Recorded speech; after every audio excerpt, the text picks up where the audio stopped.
Olá, boa noite a todos, sejamos bem-vindos a mais esse encontro, novamente, nesta noite benfazeja, aonde já está deliberado pelo plano espiritual que nos encontremos e façamos as nossas reflexões. Eu sou Sandra Garcês, trabalhadora do Movimento Espírita, da Casa União Faz a Força, do município de Barra do Ribeiro, aqui pertinho de Porto Alegre. E é um prazer novamente estar aqui nesse canal do Centro Espírita Chico Xavier de Passo Fundo, com um assunto hoje referente às mulheres no Espiritismo, naquele papel de notáveis mulheres que ajudaram a construir, a trazer, desenvolver e a mostrar o que é o Espiritismo. E permitam-me que hoje possa fazer um copia e cola, pois são informações de cada uma das personagens que conosco antecederam, não é? Eu peço então que possamos, para a harmonização desta noite, levarmos o nosso pensamento ao Pai Maior, pedindo: dai-nos, Senhor, condições do entendimento, da luz, do discernimento, para que possamos sempre trabalhar na Tua seara. Orienta-nos e conceda-nos a paz que necessitamos, envolvendo ao nosso lar a todos os nossos irmãos. Que a Tua luz chegue a todos nós. Vamos iniciar com a questão 822 de O Livro dos Espíritos, aonde diz: os espíritos, quando Kardec está a estudar, a trazer, a querer saber sobre o papel da mulher. E os espíritos nos dizem: a lei humana, para ser justa, deve-se consagrar à igualdade de direitos entre o homem e a mulher. Todo privilégio concedido a um ou a outro é contrário à justiça. A emancipação da mulher segue o progresso da civilização. Sua escravização marcha com a barbárie. Os sexos, aliás, só existem na organização física, pois os espíritos podem tomar um ou outro, não havendo diferença entre eles a esse respeito. Por conseguinte, devem gozar dos mesmos direitos. Aí, vamos falar sobre a doutrina espírita codificada por Kardec. Allan Kardec, espírito que estava já preparado para esse trabalho, mas que no decorrer ele necessitou sim de várias contribuições e muitas foram femininas. As médiuns que serviram a esse trabalho foram inicialmente as jovens Caroline e Julie Baldin, uma com 16 e outra com 14 anos na época. Mais tarde se juntou Celine Joseph, com 18 anos, e Emance de Faux, com 14 anos. E ela é que teria como guia São Luís no processo da revisão do livro que Kardec traria para nós. Temos a presença de Amália Domingo Soler. Ela é nascida em Barcelona em 1835, foi uma escritora, tinha profissão costureira e grande expoente do movimento espírita espanhol, e pela sua atuação como divulgadora e médium psicógrafa. No Brasil, é muito conhecida pelo seu livro Memórias do Padre Germano. Temos a senhora Plaines Mazon, me perdoem o francês, porque não domino. essa que antecede então a codificação espírita e contribui significativamente para a construção do espiritismo. Na época das mesas girantes, ela organizava sessões espíritas em sua casa. Allan Kardec comparecia frequentemente a essas reuniões durante os seus estudos sobre os fenômenos, e a senhora o ajudou a introduzir as pesquisas. Temos a colaboração de Vera Ivanova Semanova, uma médium psicógrafa russa que recebeu centenas de romances e contos assinados pelo espírito Rochester. Também Aline Carlotti era uma médium de psicografia e psicofonia, e na época em que Allan Kardec investigava as manifestações do mundo espiritual.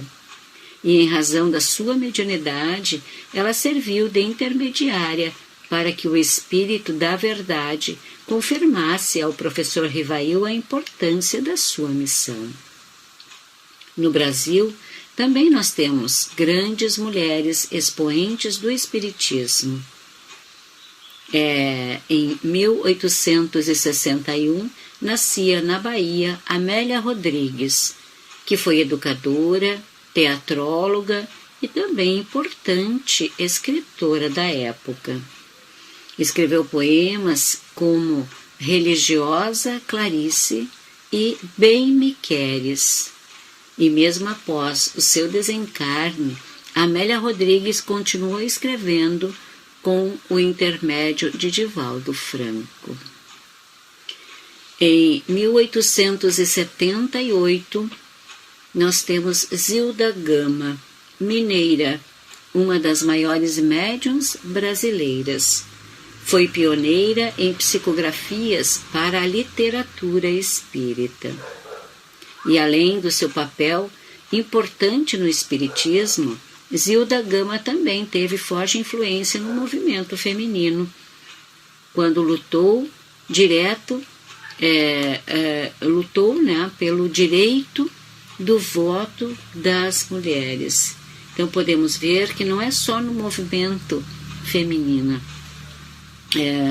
no movimento espírita, mas também nos demais, não é?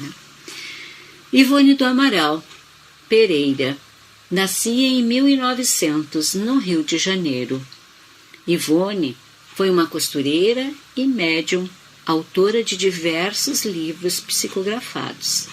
Foi uma das mais respeitadas médiuns brasileiras e autora de romances psicografados bastante conhecidos entre os espíritas, e se dedicou por muitos anos também à desobsessão, a esse assunto, e ao receituário mediúnico homeopático. Tem cerca de 20 obras, dentre as mais conhecidas, destaca-se Memórias de um Suicida.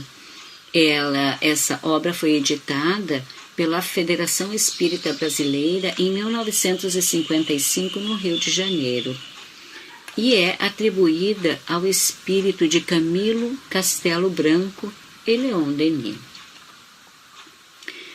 Mais à frente, 1937, Marlene Nobre nasce no interior de São Paulo. A médica desenvolveu um trabalho à frente da Associação Médico Espírita e, como fundadora e presidente do Grupo Espírita Caibar Chupel, era conferencista e uma das principais lideranças do movimento espírita no país, autora de vários livros, como a obra de Chico Xavier, Meus Pedaços do Espelho. Tornou-se, assim, uma das poetisas espíritas mais conhecidas. Mais recente, os nomes são mais conhecidos. Em 1919, a gaúcha de Porto Alegre, Cecília Rocha, contribuiu na preparação de trabalhadores da área da evangelização infanto-juvenil no Brasil e em países latino-americanos. Auxiliou no aperfeiçoamento dos materiais didáticos do estudo sistematizado da doutrina espírita, o ESD, esse que conhecemos e estudamos em nossas casas, do estudo avançado da doutrina espírita, que é o EAD, e a mediunidade. Foram mais de 50 anos de dedicação ao trabalho da seara espírita, e ela retornou à pátria espiritual no ano de 2012, aos 93 anos de idade. E também a colaboração importante nome no Brasil, que também nos trouxe importantes ensinamentos sobre a doutrina espírita, Sueli Caldas Schubert. Sueli nasceu em dezembro de 1938, em Minas Gerais. A expositora, estudiosa e pesquisadora da doutrina espírita. Ela publicou obras importantes também, como compõe a literatura espírita, e ficou conhecida no meio espírita como a Dama da Mediunidade. E nos trouxe o livro Obsessão e Desobsessão, que foi uma das suas obras mais famosa. E nela a autora traz à tona o grande problema da obsessão espiritual e aborda os aspectos relacionados com o tratamento da doença e a sua cura. Sueli desencarnou em maio de 2021, agora recentemente, aos 82 anos do Covid. Além das mulheres que contribuíram com o espiritismo em suas encarnações, também nós temos as que ajudaram e ainda ajudam no plano espiritual. Temos Joana de Ângeles, guia espiritual de Divaldo Franco. A ela é atribuída a autoria de grande parte das obras psicografadas pelo médium. Lembrar que Amélia Rodrigues, trabalhadora, outrora, que participa ainda da falange de Joana de Ângeles. Vamos lembrar do nome da irmã Sheila, que é um dos espíritos benfeitores conhecido pelo seu trabalho de cura espiritual realizado nos 2 planos. A enfermeira do alto, como é chamada, tem 2 encarnações reveladas. A mais antiga, como a baronesa Joana Francisca Fremiot, que foi canonizada pela Igreja Católica como Santa Joana de Chantal. E a mais recente, como Sheila, uma enfermeira que viveu durante a Segunda Guerra Mundial. Sheila também é o espírito por trás, é um espírito, então, que nos traz por livros publicados como Novas Mensagens, de Sheila para você e A Mensagem do Dia, ambos psicografados por Clayton Levy. Vamos falar em Alta de Souza. Ela é do Rio Grande do Norte, lá de Natal. O ano era 1876. Foi uma poetisa brasileira da 2ª geração romântica, que aos 24 anos lançou o seu primeiro livro, intitulado Horto, uma obra que fez bastante sucesso na época. Pouco tempo depois da publicação, Alta desencarnou em razão da tuberculose. E mesmo do outro lado do plano, ela continua escrevendo, tornando-se assim uma poetisa espírita. Alta de Souza também tem participação no trabalho realizado pela Mansão do Caminho, instituição fundada e administrada por Divaldo Franco. Foi ela quem orientou a criação da caravana, uma das atividades mais antigas da casa, e que atende hoje cerca de 500 pessoas, e isso da minha pesquisa, mas eu acredito que ainda seja maior o número de atendidos. Meimei é o pseudônimo da irmã de Castro Rocha. Ela é mineira, nascida em 1922. Desencarnou jovem, foi uma educadora e foi também casada com Arnaldo Rocha. Meimei enviou a sua primeira mensagem psicografada através de Chico Xavier após 50 dias do seu desencarne. E depois disso, continuou se manifestando, contribuindo com a publicação de livros como conhecidos nossos, O Pai Nosso, Amizade, Palavras do Coração, Cartilha do Bem, Evangelho em Casa, Deus Aguarda e Mãe. E em suas encarnações conhecidas, Meimei teria sido a princesa Mabi, que viveu no século 8 a.C. E também personagem do livro Ave Cristo de Chico Xavier. Dentre todas as citadas aqui, com certeza não estão todas, é uma em especial que eu gostaria de falar. Mulher pioneira no Espiritismo, companheira de Allan Kardec, nascida na França em 1795. Amélie Gabrielle Baudet.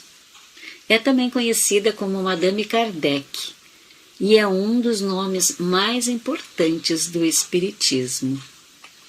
Ela ajudou o professor na codificação da doutrina espírita. Ela o acompanhou em todas as investigações que deram origem às obras, desde os fenômenos das mesas girantes. Filha de Julien, um antigo tabelião, e de Julie Louis.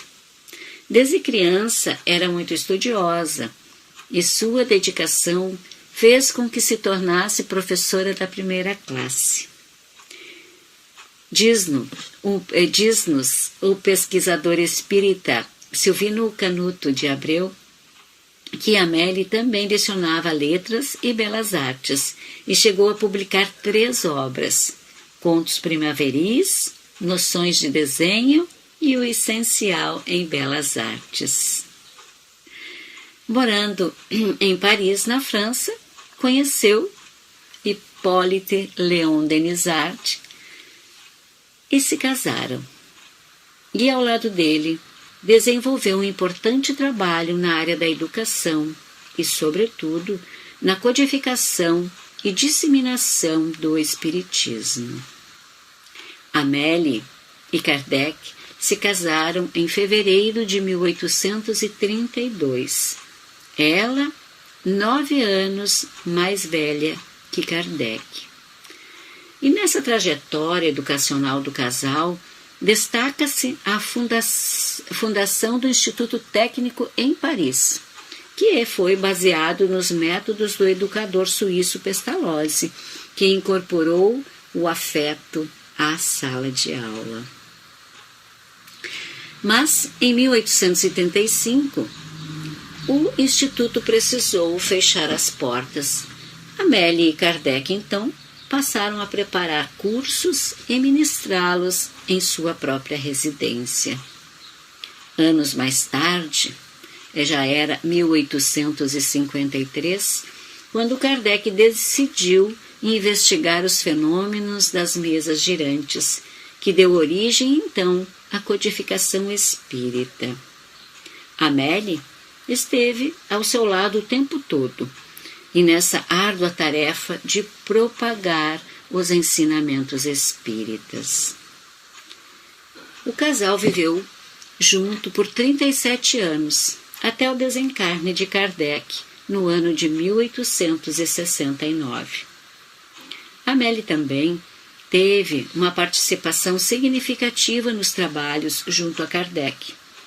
Ela acompanhou o marido em todas as investigações que deram origem à codificação da doutrina espírita e a os que dizem que ela era uma espécie de secretária que assumia os trabalhos secundários para que Kardec pudesse se dedicar com mais afinco à sua missão. Inclusive, nas reuniões espíritas que aconteciam em sua residência, Amélie é quem organizava e se encarregava de todo o necessário para tal. Amélie também fez diversas viagens para a cidade francesa e até países vizinhos para semear aí os princípios da doutrina espírita. Em 31 de março de 1869, aos 65 anos de idade, em Paris, Allan Kardec desencarnou. Amélie, na época, estava com 74 anos. E diante da passagem do marido, ela fez reverberar todo o conhecimento adquirido no Espiritismo. Tanto que deu prosseguimento à sua obra e tomou a decisão de destinar alguns bens à Caixa Geral do Espiritismo. E, em 1968, dando continuidade aos planos do marido, fundou a Sociedade Anônima do Espiritismo, que, no ano de 1973, foi rebatizada. Então mudou o nome para Sociedade para a Continuação das Obras Espíritas de Allan Kardec. Por todos os seus feitos, Amélie despertou a admiração e a gratidão de espíritas do mundo todo. E, como todos nós temos a vida, aqui uma passagem, era 1883, quando faz a passagem também ela para retornando à pátria espiritual. E em virtude já da sua idade, que dizia avançada, 87 anos, ela desencarna em sua residência em Paris, na França. E o seu corpo foi sepultado ao lado do esposo, né, onde no túmulo ainda está a gravação da frase Amélie Gabrielle Baudet, viúva de Allan Kardec. E eles não tiveram filhos.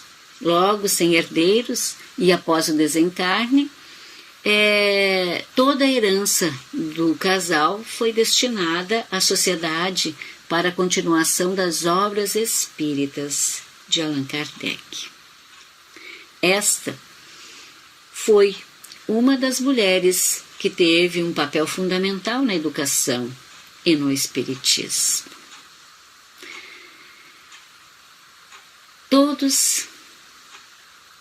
Todas somos notáveis e somos inspiradoras. E aí nós temos mulheres notáveis, inspiradoras, à frente da construção e na disseminação da doutrina espírita. E todas elas foram essenciais para que o espiritismo alcançasse a forma e a importância de que é hoje. Vamos retomar a pergunta 821 de O Livro dos Espíritos. Quando perguntado por Kardec se as funções que as mulheres estão destinadas pela natureza teriam importância tão grande quanto as deferidas ao homem. E os espíritos disseram, sim, maior até. É ela quem lhe dá as primeiras noções de vida. E nós sabemos que são as primeiras noções de vida. Nós geramos, damos à luz e cuidamos de homens e mulheres da mesma forma. Mas só nós, mulheres, temos condições de dar a vida a alguém. Então, somos com certeza muito mais cooperadoras nisso. Enfim, todas elas, em suas participações no cenário espírita, mostraram muita coragem e o espírito inovador, atraindo, contrariando preconceitos e estereotipos existentes. E ainda, lá no livro No Invisível, de Leon Denis, de 1973, ele diz: o corpo não é mais que uma forma tomada por empréstimo. A essência da vida é o espírito. E nesse ponto de vista, o homem e a mulher são favorecidos por igual. Pelo espiritismo, se subtrai a mulher do vértice dos sentidos e ascende à vida superior. Cessa, desde então, a luta entre os dois sexos. As duas metades da humanidade se aliam e se equilibram no amor, para cooperarem juntas no plano providencial, nas obras da divina inteligência. E a partir dessa informação, podemos ver que ora estamos no estojo masculino, ora no feminino, para podermos experienciar as diversas responsabilidades e ações para o nosso crescimento espiritual. E também nós temos essa continuidade da aplicação, da divulgação, da comprovação de que somos espíritos, que estamos aqui de passagem e hoje estamos na nossa melhor forma. Somos o resultado melhor de outrora. E fica um convite, então, para que consigamos fazer o melhor nesse período de caminhada terrena, sabendo que somos importantes também aos outros e assim construímos famílias, e essa família é a nossa família universal. Agradeço a oportunidade de estar aqui trazendo essas informações, um pouquinho das mulheres no Espiritismo. Me perdoem, pouco, mas o muito, que também aprendi fazendo isso. Dizer que a fonte retirada, essas informações, foi do Livro dos Espíritos, de Mulheres segundo o Espiritismo, de César Saide, e também daquele que nos assessora sempre, o Google, aonde tem o conteúdo espírita. E aí eu convido a todos que possamos, então, nos harmonizarmos para a nossa prece de encerramento, dizendo: Jesus amado, permita-nos agradecer a oportunidade de estarmos mais próximos de Ti e de amigos benfazejos do plano de luz. Que possamos seguir na busca da melhora íntima e individual, semeando sempre na luz do esclarecimento. Sejamos nós, ora a alma feminina, a desenvolver o direcionamento de companheiros que necessitam encontrar a Ti. No transcurso da atual reencarnação, a paz e o discernimento, que a mulher espírita em particular desperte para suas grandes responsabilidades diante de Ti e da Tua própria consciência, não sendo um manual de regras dizendo o que se pode ou não fazer, mas um convite à reflexão nestes dias tumultuosos, repletos de dilemas, conflitos e inúmeros apelos da vulgaridade e descaso com os essenciais valores dos valores cristãos. Abençoa o nosso lar, bem como os nossos irmãos que também estão na jornada terrena junto de nós. Muita paz e muita luz a todos nós.